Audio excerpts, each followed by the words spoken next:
In this tutorial, we're going to take a look at how you can copy-paste attributes from one clip to another in DaVinci Resolve 20.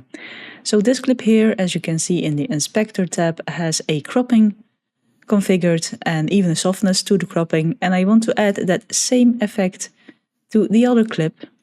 As you can see in the Inspector window here, it doesn't have any cropping at all. So what we can do then is select the clip from which we want to copy the attributes and then press Ctrl+Command+C to copy it, or right click and choose copy.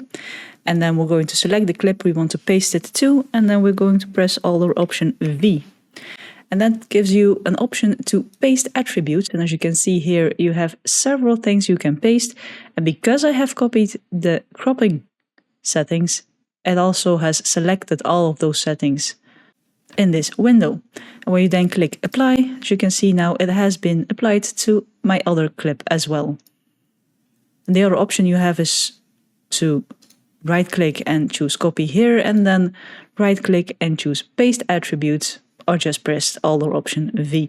But that's how you can quickly copy paste attributes from one clip to another in DaVinci Resolve 20. Like the video if you liked it, subscribe if you want to see more of my videos, and as always, thank you for watching, and I'll see you in the next one.